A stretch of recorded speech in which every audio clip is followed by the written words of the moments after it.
Pernah nggak Anda bayangin ada merek air mineral nilainya 700 juta dolar, tapi slogannya bunuh dahagamu? Hah, kedengarannya udah aneh ya. Aneh banget. Dan bukan cuma itu loh, mereka kolaborasi sama Martha Stewart, jual lilin bentuknya potongan tangan yang lagi megang kaleng air mereka. Jujur, pas pertama baca ini, saya mikir gimana caranya ide segila ini bisa berhasil? Terdengar kayak lelucon yang keterlaluan kan? Tapi justru disitulah letak kejeniusannya.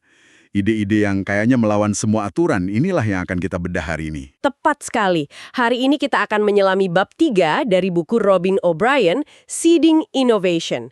Judulnya aja udah provokatif, imbal hasil luar biasa dari otentisitas. Nah, Sumber kita bab ini yang intinya bilang kalau jadi diri sendiri dengan semua keunikan dan mungkin keanehan Anda, itu justru bisa jadi aset bisnis terbesar, bukan sesuatu yang perlu disembunyiin. jadi misi kita hari ini adalah membongkar resep rahasia dari merek-merek yang kelihatannya nyeleneh, tapi justru sukses besar. Kita mau cari tahu, kok bisa ya mereka berhasil dengan cara yang melawan arus. Betul. Ini semua tujuannya buat nunjukin ke Anda kalau modal pertama yang paling penting itu bukan uang, tapi nyali dan keberanian buat jadi autentik. Oke, kita mulai dari contoh yang menurut saya paling gila di bab ini. Liquid Death. Ah ya, Ini bukan sekedar air dalam kaleng, ini tuh kayak sebuah pernyataan sikap. Valuasinya 700 juta dolar, penjualan tahunan 130 juta dolar, angka yang luar biasa untuk air. dan estetikanya itu loh, terinspirasi dari band punk rock heavy metal. Sama sekali bukan citra air dari mata air pegunungan yang biasa kita lihat. Dan strategi pemasarannya benar-benar menantang semua logika. Bab ini cerita gimana mereka ngambil semua komentar kebencian di media sosial, Oh, yang ini. terus diubah jadi lirik buat album musik death metal. Tunggu. Jadi mereka ambil komentar kayak, air ini rasanya kayak kencing setan, terus beneran dibikin jadi lagu. Persis. Itu level percaya dirinya tinggi banget deh. Belum lagi mereka rilis Enema Kit, edisi terbatas sama drummer Blink-182, Travis Barker. Saya bahkan nggak tahu harus bereaksi gimana soal itu. Nah, yang menarik di sini adalah, ini bukan sekedar strategi biar viral. Ini kalkulasi yang sangat cerdas. Pendirinya, Mike Caserio, dia lihat ada celah pasar yang besar banget. Celah pasar apa? Dia sadar ada subkultur besar yang benar-benar diabaikan sama industri minuman. Orang-orang yang gedenya di konser punk rock, pakai kaos band metal, tapi sekarang mungkin udah nggak minum bir atau soda lagi. Jadi mereka mau hidup lebih sehat. Tepat. Tapi mereka benci banget citra merek kesehatan yang bersih dan ya ngebosenin itu. Dasarnya bilang, kamu bisa kok minum air putih tanpa harus merasa kayak lagi ikut retret yoga. Kamu tetap bisa jadi dirimu yang sangar itu. Bener. Tapi saya jadi penasaran ya, batas antara otentik sama strategi pemasaran cerdas itu setipis apa sih? Apa si Mike Cesario ini emang seorang metalhead atau dia cuma jenius pemasaran yang lihat ada demografi kosong? Pertanyaan bagus. Buku ini seolah bilang kalau jawabannya adalah keduanya. Dia memang dari latar belakang itu, jadi bahasanya otentik. Tapi kuncinya bukan cuma di pendirinya, tapi ekosistem yang dia bangun. Maksudnya ekosistem? Ini nyambung ke poin kunci dari buku ini. Modal yang Anda pilih adalah bahan pertama produk Anda. Coba tebak nama investor pertama Liquid Death. Wah, nggak tahu. Sesuatu yang keren gitu. Namanya Batshit Crazy Ventures. Serius? Ya. Nama itu sendiri udah jadi filter kan? Investor konservatif mana yang mau taruh uang di firma dengan nama kayak gitu? Bener juga. Ini memastikan dari awal, mereka cuma narik orang-orang yang beneran dapat visinya. Mereka nggak bakal dapat investor yang di tengah jalan nanti bilang, bisa nggak kalengnya dibikin lebih ramah keluarga? Jadi otentisitasnya itu ngalir dari produk ke pemasaran sampai ke sumber dananya.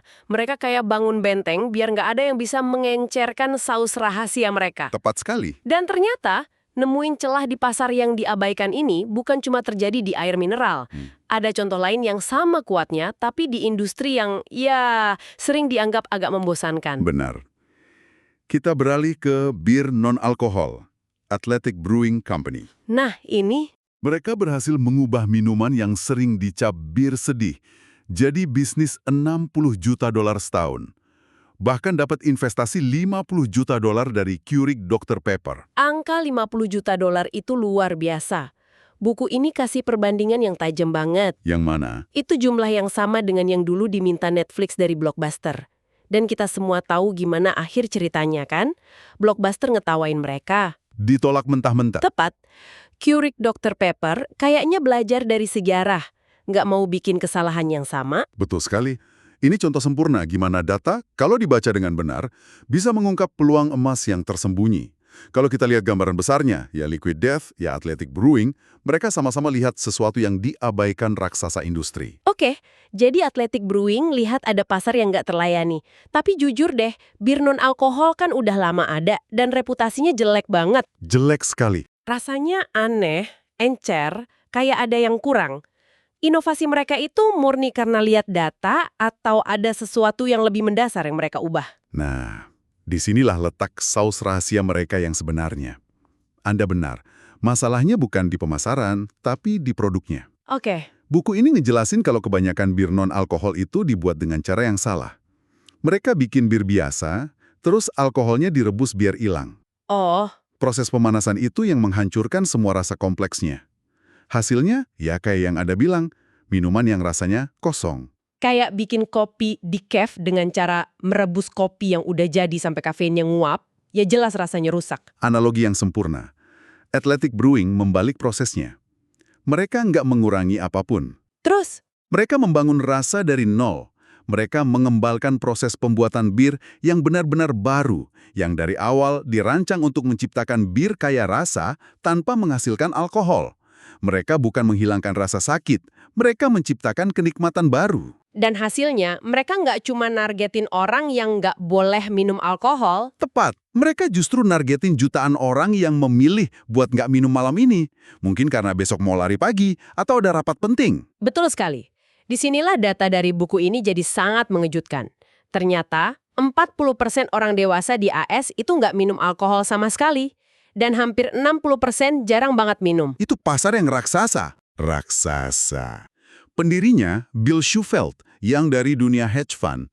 Lihat angka ini dan nggak percaya kok bisa pasar ini diabaikan. Pas dia sendiri berhenti minum buat ningkatin performa atletiknya, dia sadar nggak ada pilihan yang enak. Dia lihatnya bukan sebagai masalah pribadi, tapi sebagai kegagalan pasar yang masif. Dan ini memicu perubahan demografi yang luar biasa ya, yang juga disorot di bab ini. Oh ya, Paradigma tentang siapa peminum bir non-alkohol itu benar-benar kebalik. betul.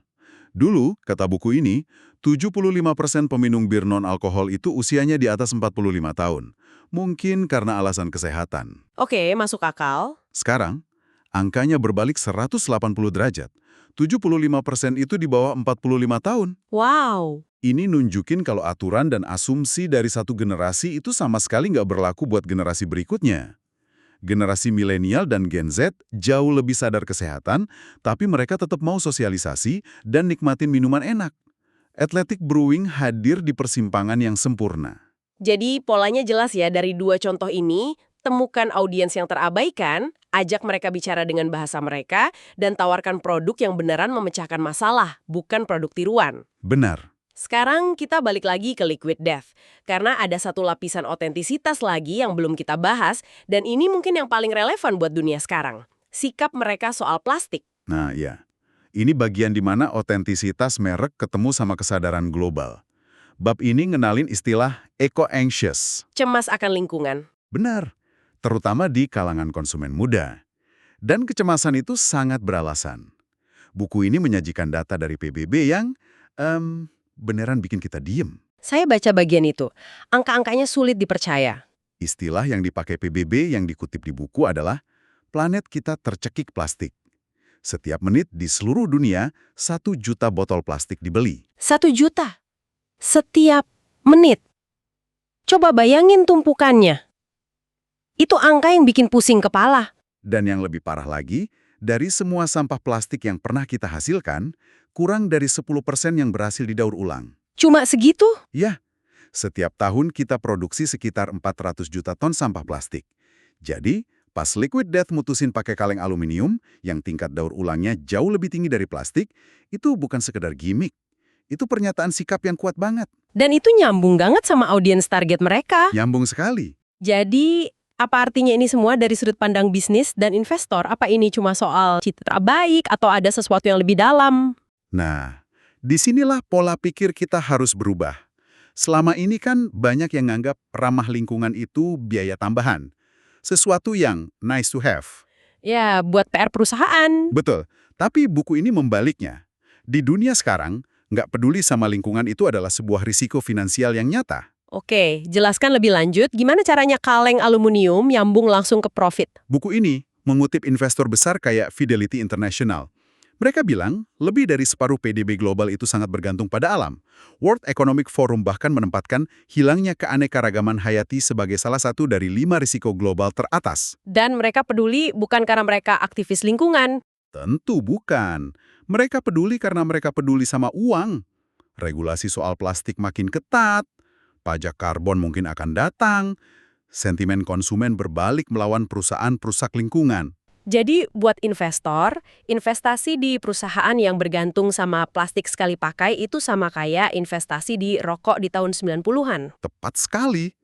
Mungkin sekarang masih untung, tapi risikonya ke depan besar banget.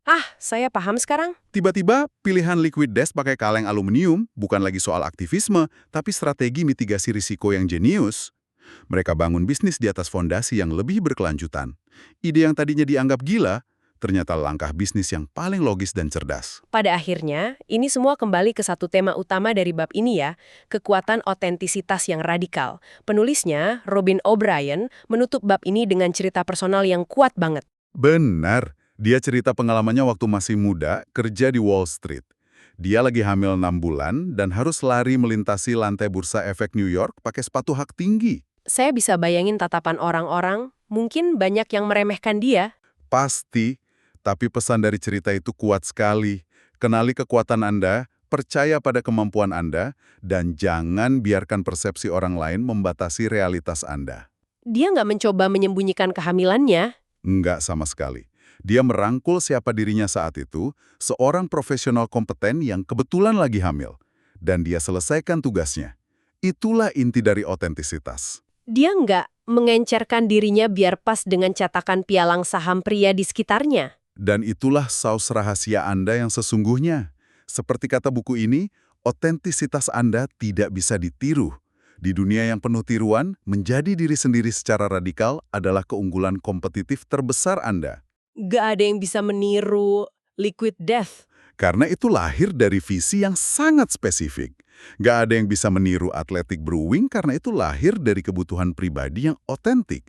Dan nggak ada yang bisa meniru Anda. Jadi setelah kita bedah semua ini, ada 3 pelajaran utama yang bisa kita ambil. Pertama, disrupsi sejati itu seringkali akarnya dari otentisitas yang mendalam, meskipun awalnya kelihatan aneh. Betul. Kedua, ada kekuatan dan keuntungan luar biasa dalam menemukan dan melayani audiens yang selama ini diabaikan oleh pasar. Dan yang ketiga, yang mungkin paling penting untuk masa depan, menyelaraskan merek Anda dengan kesehatan planet itu bukan lagi tindakan mulia, tapi udah jadi strategi bisnis yang cerdas, visioner, dan sangat menguntungkan. Pada akhirnya, ini membawa kita kembali ke ide awal.